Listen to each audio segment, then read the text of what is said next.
I'm Matthew McCabe. Welcome to Miracle Voices. Each episode, we will be delving into stories of forgiveness, healing, and transformation that have come about from integrating the principles of the book A Course in Miracles. If you want to learn more about A Course in Miracles, visit www.acim.org. If you'd like to visit the Miracle Voices site, please go to www.miraclevoices.org. If you feel inspired to make a love offering, please visit us at miraclevoices.org/donate. All donations go to support the work of the Foundation for Inner Peace, the publisher of A Course in Miracles. Now here's your program. Judy, how you doing? I'm doing very well today, Matthew. I'm kind of surprised. It's kind of a gloomy day in Northern California and a little bit chilly with mist in the air, and yet the daffodils are blooming.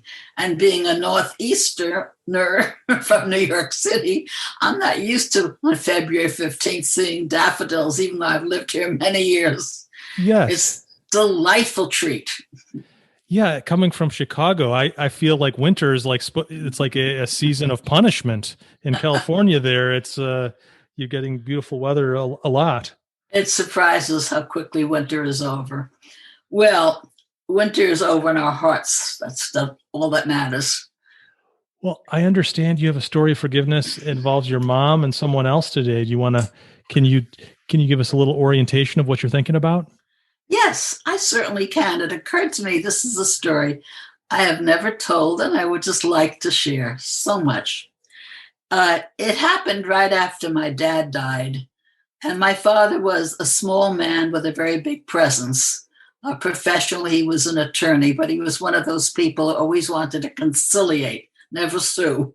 So I think I learned a lot of skills from him. Controversy is not always the best way to go.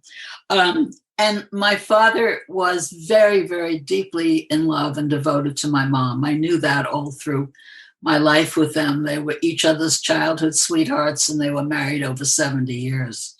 So not long after my father died, I moved my mother in to live with us. And I had a dream. And the dream was that I was in New York City, which is where I was living, and that my father was sitting in a hotel bed wearing starched, clean pajamas and reading the Sunday Times. And my mother was putting on some jewelry and brushing her hair to go out with me and my daughter. But my dead father was there, as live as could be, reading the paper. And I threw myself down on his bed and I started to cry. And Daddy, you're here. And he shushed me and he said, "What's the matter with you?" And I said, "But you're dead." And he took my chin with his finger and lifted it up like you do a child. And he said, "Listen, darling, I wanted to tell you that when your mother's turn comes, I will be there."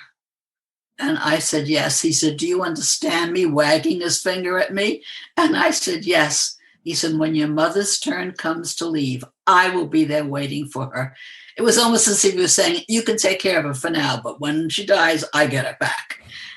And I woke up and I told my mother and my daughter about it. We thought it was so funny. It was just like Dad. I said, "I don't think that was a dream." And they said, "Probably not," because he would make himself known. He had a very strong personality. So years passed, not too many, but years. And my mother was dying 8 years later. And my mother was a very loving, very peaceful, very completely accepting human being. She didn't have a presence like my father. She was what we called a listener. And anyone who wanted to would come and talk to my mom, whose name was Bobby.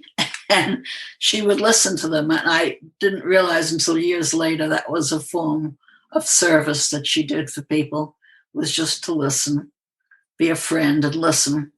So she was very peacefully slipping away. And I had a secretary at the time. That's when we called them secretaries, but she was a personal assistant. And her name was Stacy. Stacy was not involved in the thought system that I shared with my fellow Course in Miracles students. She was, besides being a personal assistant, she was an artist, and she was one of the earliest people on the web. She and her boyfriend, who she later married, I think they were number 11 on the whatever the San Francisco well was called at the time. So she was the one who said to me, I think you need a website. I didn't even know what that was. And she designed one for me. So she was of great help. But the one thing I knew about her is that she didn't like anything freaky, mystical, metaphysical. It gave her the jitters, she said. And we had an office that was right by our home, almost like the little model home of our larger home, in which our office staff was. And that's where Stacy worked. And one day, as my mother was dying, I said to her, honey, if you could just take over for the rest of the day, I'm going to spend the day with my mom because she's slipping away slowly. And she's okay, but don't call me over there. And I said, I wouldn't dream of it. And I went to be with my mom. And about 20 minutes later, I heard her calling me from my own home from the top of the staircase. And I came upstairs and she said, there's someone here who wants to see you. And I said, I can't see anyone now, honey, especially no one not invited. She said, well, he came and he just said he wanted to see you. And I said, well, where is he? She said, he's right here outside, waiting. And I said, well, can you just tell him? So she opened the door that I should tell him, and there was no one there. And I said, well, maybe he went around the other side of the house. And she looked, no one was there. And I said, well, what did he look like? And she said he was a smallish man and he was wearing slacks and he was jingling coins in his pocket and he was very self-assured. And I said, well, did he leave his name? No, he didn't leave his name. I said, where's his car? We would have heard him drive away. I don't know if he came by car, she said. And I had an idea. I said, come in the house with me. And I brought her into a long hallway I had, which was covered with family photos, which she had never seen. And I said, take a look around and see if you recognize him in any of these photos. She picked out 4 pictures of my father. There he is. That's the one. He was just here. And I don't know where he went. And why didn't he stay? And if it's your father, I don't understand. What, are they separated or something? And I said, no, darling. He's been deceased for 8 years. Oh my God, was she upset. She ran out of the house and didn't come back for a week. So I went into my mother's room where my daughter was sitting with her, and my mother was in and out of consciousness.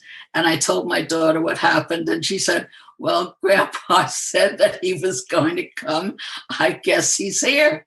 And I said, I guess he must be. And we both just laughed and felt, by the way, extremely comforted. Well, my mother did peacefully pass on. And within a week, Stacy was back, pretty apologetic and feeling foolish, but she explained to me that it just freaked her out. But she brought with me a gift, and she opened it. And as an artist, she had painted me her view of my mother, what she looked like in a dream she had of her after my mother had passed on. And in the dream, my mother was beautiful. She was beautiful anyway, but she was 87 years old. But in the dream, she was much younger, with all different colored lights coming from her hair. It was electrifying, the presence, but it was kind. And she said, this is what came to me in a dream. So I had a good part of it too. And I'm sorry I ran out on you. And I said, well, that didn't matter. It really was fine. And I'm very glad that you feel better about it. And we hung the picture together. About a few weeks after that, this young woman started to become more revealing about her past. And she had a lot of rage in her. When she was 5 years old, her mother left the family because she had been involved in a gay relationship. And the father threw her out and went to court and got full custody of their 5-year-old daughter. And the mother was not allowed to see her. Very difficult in those days, many years ago. And so poor Stacy was raised by a father who was tremendously abusive. And as she told me, sexually abusive too. So you could imagine the grudge she held against that mom for having left her and left her in that situation. And she would have nothing to do with her as far as she knew. Her mother could have fallen off the end of the world. She started little by little over the weeks to think of her mom. And one day she told me that she tracked down her mother through her mother's partner, who had become a very well-known operatic singer in Canada. And she called and found out that her mother wasn't doing too well, but was still alive and living together. And she asked, could she come and pay a visit to her mom? And she did go, and they more than reconciled, because 3 months later, when Stacy was married at our home, her mother came for the wedding with her partner. It was a beautiful story, and that's still not the end. The end of this beautiful story is that a few months after that, her mother, who hadn't been all that well, was discovered to have cancer. And Stacy stopped working for me or for anyone to be with her mother and take care of her for the last 3 months of her life.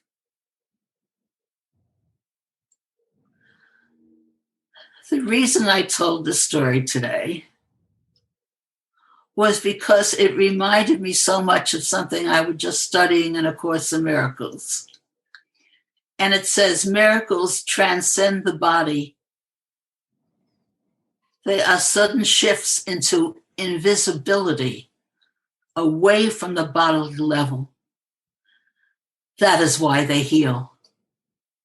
And if you can think about the details of the story, with Stacy being so upset about the body and the body dying and about freaky things and things that made her spooked, and the miracle of my father, who certainly was not alive anymore, appearing to her, of all people, just matter of fact, wanting to come in, and then her finding out that she had just seen what she called a ghost, getting so upset that she had to leave, having a dream of my mom, painting a beautiful painting of her, coming back to work, and her life was changed.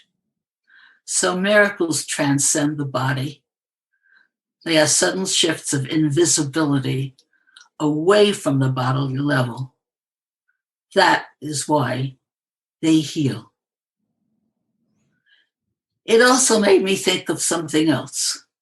And we're talking about miracles and forgiveness. And this podcast is specifically dedicated to forgiveness, although it's kind of hard to separate the two. But the Course tells us that miracles are natural signs of forgiveness. Miracles are natural signs of forgiveness. Through miracles, you accept God's forgiveness by extending it to others. And that's exactly what happened through Stacy.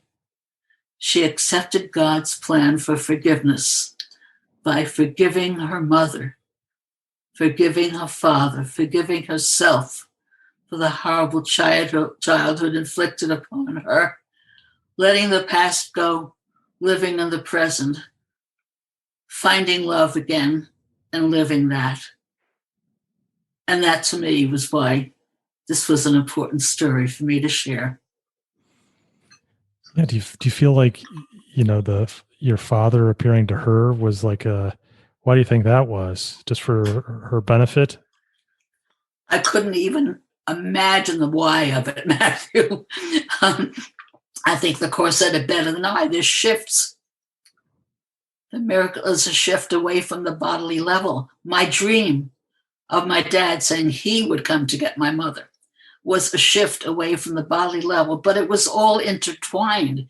If I didn't have that dream, I wouldn't have said to my daughter, guess who's here? And she said, Grandpa.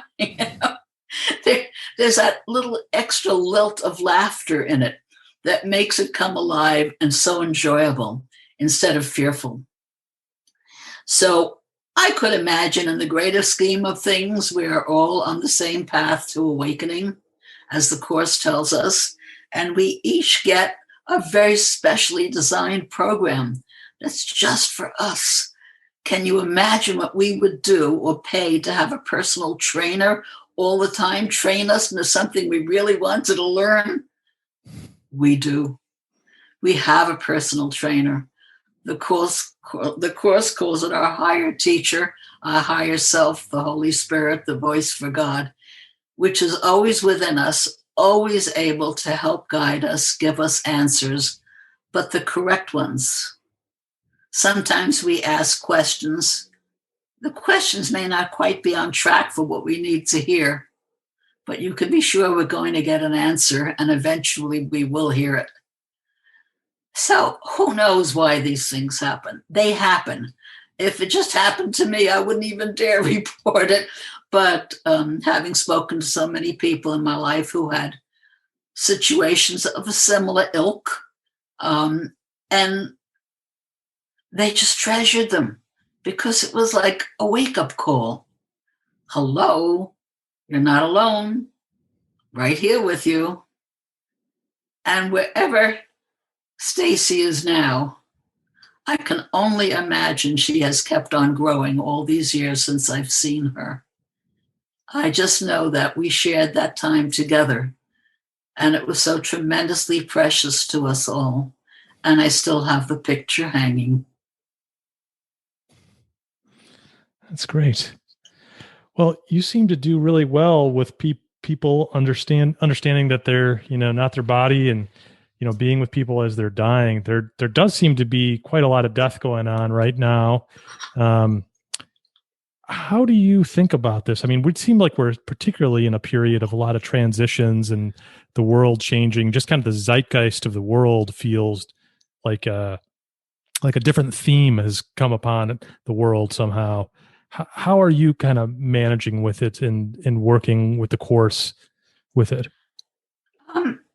Matthew, I think we're all managing in our own way, and we all have the same challenges. No one gets away without experiencing something like this.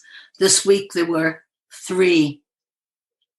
Well, we have Zoom celebrations or funerals or commemorations now, and there were 3, all different ages. I noticed that as people come together at these gatherings, which is so much less formal than a church funeral or a memorial service, people speak their hearts and comfort each other, may not understand why in the world this could happen to someone so radiant, so young, so beautiful, so alive.